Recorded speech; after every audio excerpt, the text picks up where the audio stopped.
बिस्मिल्लाहिर्रहमानिर्रहीम। मैं नदीम इकबाल गौरी।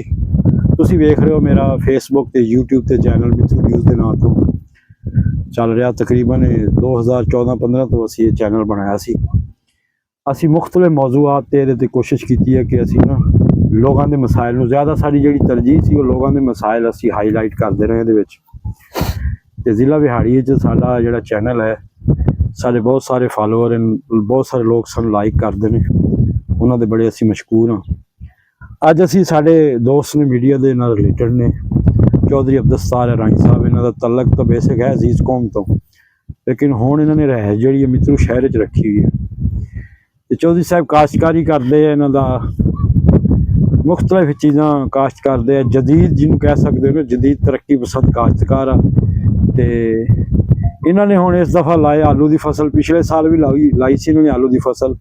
ਚੌਧਰੀ ਸਾਹਿਬ ਮੈਨੂੰ ਦੱਸੋ ਵੀ ਜਿਹੜੀ ਆਲੂ ਦੀ ਫਸਲ ਤੁਸੀਂ ਪਿਛਲੇ ਸਾਲ ਲਾਈ ਸੀ, ਉਹਦੇ ਵਿੱਚ ਤੁਹਾਨੂੰ ਕੋਈ ਚਾਰਾਂ ਨੇ ਬਚੇ ਜਾਂ ਕੀ ਸੂਰਤ ਹਾਲ ਹੈ, ਜ਼ਰਾ ਸਾਨੂੰ ਜ਼ਰਾ ਤਫਸੀਲ ਨਾਲ ਦੱਸੋ। हाँ जी बिल्कुल जनाब, पिछले साल आलूआं चों तकरीबन साडा 80 ਤੋਂ ਲੱਖ रुपया प्लस बचा सी।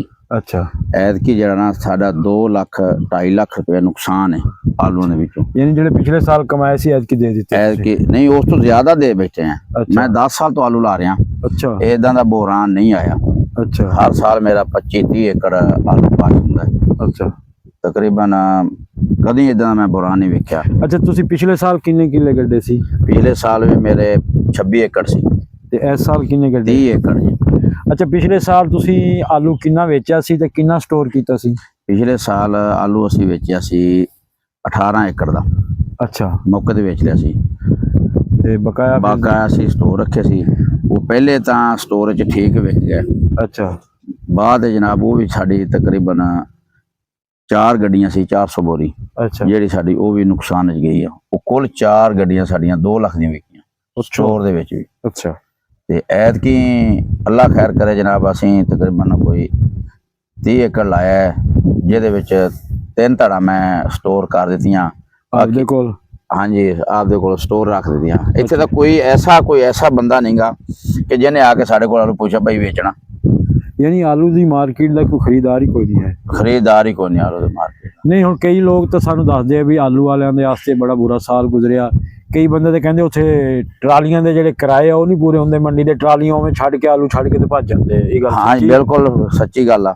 ਆਲੂਆਂ ਦੇ ਵਿੱਚ ਸਟੋਰਾਂ ਦੇ ਵਿੱਚ ਆਲੂ ਛੱਡ ਕੇ ਭੱਜ ਜਾਂਦੇ। ਸਾਨੂੰ ਦੱਸੋ ਵੀ ਆਲੂ ਦੀ ਜਿਹੜੀ ਕਾਸ਼ਤ ਹੈ, ਇਹਦੀ ਕੀ ਵਜ੍ਹਾ, ਜਿਹੜਾ ਇਹ ਰੇਟ ਇਹਦਾ ਜਿਹੜਾ ਇਹਦਾ ਮਕਸਦ ਉਹ ਨਹੀਂ ਹੋ ਰਿਹਾ, ਇਹਦੀ ਕੀ ਵਜ੍ਹਾ ਵਾ? ਇਹਦਾ ਸਿਰਫ ਵਜ੍ਹਾ ਇਹ ਆ, ਕੋਈ ਬਾਰਡਰ ਬੰਦ ਹੋਇਆ, ਬਾਹਰ ਐਕਸਪੋਰਟ ਨਹੀਂ ਹੋ ਰਿਹਾ ਆਲੂ। ਅੱਛਾ, ਇਹਦੀ ਵਜ੍ਹਾ ਤੋਂ? ਹਾਂਜੀ, ਅੱਗੇ ਦੁਬਈ ਵੀ ਜਾਂਦਾ ਸੀ ਸਫੈਦ ਮਜ਼ੀਕਾ ਆਲੂ, ਜਿਹੜਾ ਇਹ ਦੁਬਈ ਜਾਂਦਾ ਸੀ। ਅੱਛਾ, ਤੇ ਐਤਕੀ ਦੁਬਈ ਵੀ ਨਹੀਂ ਜਾ ਰਿਹਾ, ਈਰਾਨ ਵੀ ਨਹੀਂ ਜਾ ਰਿਹਾ। ਮਸਲਨ ਅਫਗਾਨਿਸਤਾਨ ਬਾਰਡਰ ਬੰਦ ਦੀ ਵਜ੍ਹਾ ਤੋਂ ਨਾ ਸਾਰਾ ਬੋਰਾਨ ਉਹਦੀ ਵਜ੍ਹਾ ਤੋਂ ਆਇਆ। ਅੱਛਾ ਚੋਈ ਸਾਹਿਬ, ਇੱਥੇ ਜਿਹੜੇ ਆਲੂ ਆਪਣੇ ਇਲਾਕਿਆਂ ਦੇ ਵਿੱਚ ਕਾਸ਼ਤ ਹੁੰਦੇ, ਇਹ ਕਿਹੜੀ ਤਰ੍ਹਾਂ ਦੇ ਆਲੂ ਹੁੰਦੇ, ਇਹਨਾਂ ਦੀ ਕਿਹੜੀਆਂ ਨਸਲਾਂ ਆਉਂਦੀਆਂ, ਤੁਸੀਂ ਦੱਸੋ। ਇਹਦੀਆਂ ਕਾਫੀ ਨਸਲਾਂ ਹੁੰਦੀਆਂ ਆਲੂਆਂ ਦੀਆਂ। ਤੁਸੀਂ ਕਿਹੜੇ ਕਾਸ਼ਤ ਕੀਤੇ? ਅਸੀਂ ਐਤਕੀ ਕਾਸ਼ਤ ਕੀਤੀ ਆ XX।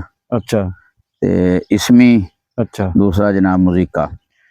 ਅੱਛਾ, ਇਹਦੇ ਵਿੱਚ ਇੱਕ ਨਾ ਆਲੂ ਸਾਡੇ ਇੱਕ ਸਫੈਦ ਆਲੂ ਹੁੰਦਾ ਤੇ ਇੱਕ ਲਾਲ ਆਲੂ, ਉਹਦਾ ਕੀ ਰੌਲਾ? ਸਫੈਦ ਜਿਹੜਾ ਮਜ਼ੀਕਾ ਹੁੰਦਾ ਉਹ ਜ਼ਿਆਦਾ ਦੁਬਈ ਐਕਸਪੋਰਟ ਹੁੰਦਾ, ਗੈਰ ਮੁਲਕਾਂ ਦੇ ਵਿੱਚ। ਅੱਛਾ, ਅਫਗਾਨਿਸਤਾਨ ਵੀ ਸਫੈਦ ਹੀ ਜਾਂਦਾ। ਅੱਛਾ, ਤੇ ਪਿਛਲੇ ਸਾਲ ਬਹੁਤ ਅੱਛਾ ਰੇਟ ਸੀ, ਕਿਉਂ ਦੁਬਈ ਵੀ ਗਿਆ ਹੈ, ਅਫਗਾਨਿਸਤਾਨ ਵੀ ਗਿਆ ਹੈ। ਲੇਕਿਨ ਸਫੈਦ ਆਲੂ 4.5 ਲੱਖ ਦੀ 5 ਲੱਖ ਦੀ ਗੱਡੀ ਵਿਕਦੀ ਰਹੀ ਹੈ। ਅੱਛਾ, ਐਤਕੀ ਜਿਹੜਾ ਐਤਕੀ ਤਾਂ ਸਫੈਦ ਨੂੰ ਕੋਈ ਪੁੱਛ ਹੀ ਨਹੀਂ ਰਿਹਾ ਨਾ। ਬਿਲਕੁਲ, ਕੋਈ 200 ਦੀ ਬੋਰੀ ਲੈਣ ਵਾਸਤੇ ਤਿਆਰ ਕੋਈ ਨਹੀਂ ਇਸ ਟਾਈਮ। ਅੱਛਾ ਅੱਛਾ ਅੱਛਾ, ਹਾਂਜੀ। ਅੱਛਾ ਚੋਈ ਸਾਹਿਬ, ਇਹਦੀ ਜਿਹੜੀ ਕਾਸ਼ਤ ਕਰਦੇ ਆ ਆਲੂ ਦੀ, ਇਹ ਕਿਹੜੇ ਮਕਸਦ ਮਹੀਨੇ ਸ਼ੁਰੂ ਹੁੰਦੀ ਹੈ? ਇਹ ਜਨਾਬ 10ਵੇਂ ਤੋਂ ਸ਼ੁਰੂ ਹੁੰਦੀ ਆ। ਅੱਗੇ ਤੀ ਕਾਸ਼ ਜਿਹੜੀ ਆ 10ਵੇਂ ਦੀ 1-2 ਤਰੀਕ ਤੋਂ ਲੈ ਕੇ ਤੇ ਦੂਸਰਾ 11ਵੇਂ ਤੱਕ, 11ਵੇਂ 15 ਤੱਕ ਕਾਸ਼ਤ ਕਰੀਦੀ ਹੈ। ਇਹ ਤੇ ਪਰ ਏਕੜ ਖਰਚਾ ਕਿੰਨਾ ਕੁ ਆ ਜਾਂਦਾ? ਇਹਦੇ ਤੇ ਪਰ ਏਕੜ ਖਰਚਾ ਹੋ ਜਾਂਦਾ ਜਨਾਬ 2 ਤੋਂ 2.5 ਲੱਖ ਰੁਪਈਆ। ਅੱਛਾ, ਹਾਂਜੀ। ਇਹਦਾ ਬੀਜ ਕਿੰਨਾ ਕੁ ਪੈਂਦਾ ਵੇ ਕਿੱਲੇ ਦੇ ਵਿੱਚ? 28 ਤੋਂ 30 ਜਾਲੀਆਂ ਪੈਂਦੀਆਂ ਜੀ। ਅੱਛਾ, ਇੱਕ ਜਾਲੀ 'ਚ ਕਿੰਨਾ ਵਜ਼ਨ ਹੁੰਦਾ ਤਕਰੀਬਨ?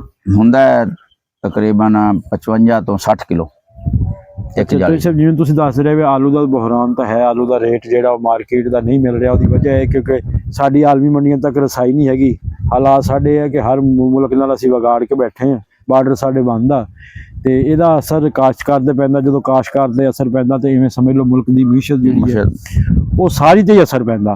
ਅੱਛਾ ਹੁਣ ਇਹ ਦੱਸੋ ਵੀ ਇਸ ਤੋਂ ਇਲਾਵਾ ਤੁਸੀਂ ਕੀ ਕੀ ਇੱਥੇ ਗੱਡਿਆ ਵਾ ਆਪਦੇ ਰਕਬੇ ਦੇ ਵਿੱਚ, ਜਿਹੜਾ ਤੁਸੀਂ ਰਕਬਾ ਲਿਆ ਹੋਇਆ? ਹਾਂਜੀ, ਇਹ ਤੇ ਹੋਰ ਕੀ ਗੱਡਿਆ ਤੁਸੀਂ? ਇਹਦੇ ਵਿੱਚ ਆਲੂ ਤੋਂ ਬਾਅਦ ਮੱਕੀ ਬੀਜੀ ਹੈ। ਅੱਛਾ, ਜਿਹੜਾ ਰਕਬੇ ਦੇ ਵਿੱਚ ਪਹਿਲੇ ਮੱਕੀ ਸੀ ਉੱਥੋਂ ਮੱਕੀ ਬੀਜੀ ਹੈ। ਅੱਛਾ, ਉਸ ਤੋਂ ਬਾਅਦ ਕੋਈ ਆਲੂਆਂ ਦੀ ਜਗ੍ਹਾ ਤੇ ਕਪਾਹ ਬੀਜੀ ਹੈ। ਅੱਛਾ। ਹਾਂਜੀ, ਵੈਰਾਈਟੀ ਹਰ ਕਿਸਮ ਦੀ ਮੈਂ ਫਸਲ ਜਿਹੜੀ ਤੁਸੀਂ ਪਿਛਲੀ ਮਕਈ ਬੀਜੀ ਸੀਗੀ, ਜਿਹੜੀ ਕੱਟੀ ਆ, ਉਹ ਕਿਵੇਂ ਤੁਹਾਨੂੰ ਉਹਦਾ ਰੇਟ ਵਗੈਰਾ ਉਹਦਾ ਕੋਈ ਬਿਹਤਰ ਰਹਿ ਗਿਆ? ਉਹਦਾ ਰੇਟ ਬਿਹਤਰ ਰਹਿ ਗਿਆ। ਅੱਛਾ, ਪਿਛਲੇ ਸਾਲ ਦੀ ਨਿਸਬਤ ਐਤਕੀ ਮੱਕੀ ਦਾ ਰੇਟ ਬਿਹਤਰ ਰਹਿ ਗਿਆ ਜੀ। ਅੱਛਾ। ਪਿਛਲੇ ਸਾਲ ਇਹ ਬਾਰੀਆ ਮੱਕੀ ਜਿਹੜੀ ਤਕਰੀਬਨ ਅਸੀਂ ਦੀ 2000 1800 2100 ਤੱਕ ਵਿਕੀ ਸੀ। ਅੱਛਾ। ਐਤਕੀ 3000 3100 2800 3200 ਤੱਕ ਵੇਚੀ ਅਸੀਂ ਮੱਕੀ। ਹਾਲਾਂਕਿ ਤਾਂ ਮੱਕੀ ਦਾ ਰੇਟ ਠੀਕ ਹੈ। ਹੁਣ ਮੈਂ ਇੱਕ ਚੀਜ਼ ਦੇਖਦਾ ਵੀ ਹੁਣ ਕਾਸ਼ਤਕਾਰੀ ਵੀ ਜੂਆ ਰਹਿ ਗਿਆ। ਹਾਂਜੀ ਬਿਲਕੁਲ, ਜੇ ਤਾਂ ਹੋ ਗਈ ਤੇ ਹੋ ਗਈ। ਅੱਛਾ, ਫਿਰ ਅੱਗੋਂ ਹੋ ਗਈ, ਅੱਗੋਂ ਮਾਮਲਾ ਇਹ ਵੀ ਹੁੰਦਾ ਵਾ ਵੀ ਹੋਵੇ ਜਾਂ ਨਾ ਹੋਵੇ, ਉਹ ਤੇ ਇੱਕ ਅਲੱਗਾ ਮੈਟਰ ਹੈ ਨਾ। ਵਿੱਚ ਇਹ ਵੀ ਮਾਮਲਾ ਬਣ ਜਾਂਦਾ ਵੀ ਅੱਗੋਂ ਫਸਲ ਦਾ ਰੇਟ ਵੀ ਤਾਂ ਹੋਣਾ ਚਾਹੀਦਾ ਨਾ। ਫਸਲ ਦਾ ਰੇਟ ਵੀ ਤਾਂ ਹੋਵੇ। ਅਗਰ ਤੁਹਾਡੀ ਫਸਲ ਅੱਛੀ ਹੋ ਗਈ, ਅਗਰ ਅੱਗੋਂ ਰੇਟ ਨਹੀਂ ਹੈਗਾ ਤਾਂ ਤੁਹਾਡਾ ਬੜਾ ਨੁਕਸਾਨ ਹੈ। ਬਹੁਤ ਨੁਕਸਾਨ ਹੈ। ਤੇ ਸਾਹਿਬ ਇਸ ਪਲੇਟਫਾਰਮ ਤੇ ਤੁਸੀਂ ਕੀ ਗਵਰਨਮੈਂਟ ਕੋਲ ਕੀ ਮੁਤਾਲਬਾ ਕਰਨਾ ਚਾਹੁੰਦੇ ਹੋ? ਅਸੀਂ ਕਹਿੰਦੇ ਆ ਵੀ ਗਵਰਨਮੈਂਟ ਜਿਹੜੀ ਹੈ ਨਾ, ਕੋਈ ਇਹਦੇ ਆਲੂਆਂ ਦੇ ਬਾਰੇ ਵਿੱਚ ਸਬਸਿਡੀ ਦੇਵੇ ਜਾਂ ਦੂਸਰਾ ਬਾਰਡਰ ਖੋਲੇ, ਜੇ ਕਿਸੇ ਮੁਲਕਾਂ ਨਾਲ ਇਤਿਹਾਦ ਕਰੇ ਕਿ ਜਿਹਦੀ ਵਜ੍ਹਾ ਤੋਂ ਤੁਹਾਡਾ ਆਖਣ ਦਾ ਮਕਸਦ ਇਹ ਆ ਕਿ ਬਾਰਡਰ ਖੋਲੇ ਜਾਣ, ਸਾਡਾ ਜਿਹੜਾ ਆਲੂ ਆ ਅਗਰ ਇਹ ਬਿਰੂਨੇ ਮੁਲਕ ਵੇਚ ਕੇ ਤੇ ਕਸੀਰ ਜ਼ਰੇ ਮੁਬਾਦਲਾ ਕਮਾਇਆ ਜਾ ਸਕਦਾ। ਇਹਦੇ ਨਾਲ ਕਾਸ਼ਤਕਾਰ ਦੇ ਜਿਹੜੇ ਮਾਸ਼ੀ ਹਾਲਾਤ ਉਹ ਵੀ ਬਿਹਤਰ ਹੋ ਜਾਣਗੇ ਤੇ ਜਿਹੜਾ ਮੁਲਕ ਦੀ ਜਿਹੜੀ ਮਾਸ਼ੀ ਹਾਲਾਤ ਆ ਉਹਦੇ ਨਾਲ, ਕਿਉਂਕਿ ਅਸੀਂ ਰਿਲੇਟਡ ਆ ਜ਼ਰਾਤ ਨਾਲ, ਰਿਲੇਟਡ ਆ, ਜ਼ਰਾਤ ਬਿਹਤਰ ਹੋਊਗੀ ਤੇ ਮੁਲਕ ਬਿਹਤਰ ਹੋਊਗਾ।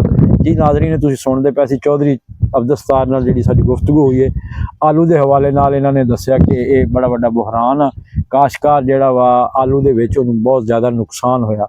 ਲੇਕਿਨ ਇਹ ਵੀ ਦੱਸ ਰਿਹਾ ਹੈ ਕਿ ਕਦੋਂ ਨੁਕਸਾਨ ਹੋਇਆ, ਪਿਛਲੇ ਸਾਲ ਕੀ ਸੂਰਤ-ਏ-ਹਾਲ ਸੀ, ਇਸ ਸਾਲ ਕੀ ਸੂਰਤ-ਏ-ਹਾਲ ਸੀ, ਕਿਉਂਕਿ ਹਰ ਸਾਲ ਫਸਲਾਂ ਦਾ ਆਪਣਾ ਸਿਸਟਮ ਹੁੰਦਾ ਵਾ। ਮੌਸਮੀ ਹਾਲਾਤ ਦਾ ਵੀ ਬੜਾ ਅਸਰ ਪੈ ਰਿਹਾ, ਉਹ ਪੈਦਾਵਾਰ ਨਹੀਂ ਹੋ ਰਹੀ ਜਿਹੜੀ ਹੋਣੀ ਚਾਹੀਦੀ ਸੀਗੀ। ਤੇ ਚੌਧਰੀ ਸਤਾਰ ਸਾਹਿਬ ਨਾਲ ਗੁਫ਼ਤਗੂ ਹੋਈ, ਬੜੀ ਮਿਹਰਬਾਨੀ ਚੌਧਰੀ ਸਾਹਿਬ, ਤੁਸੀਂ ਸਾਨੂੰ ਟਾਈਮ ਦਿੱਤਾ। ਅੱਲਾਹ ਹਾਫਿਜ਼।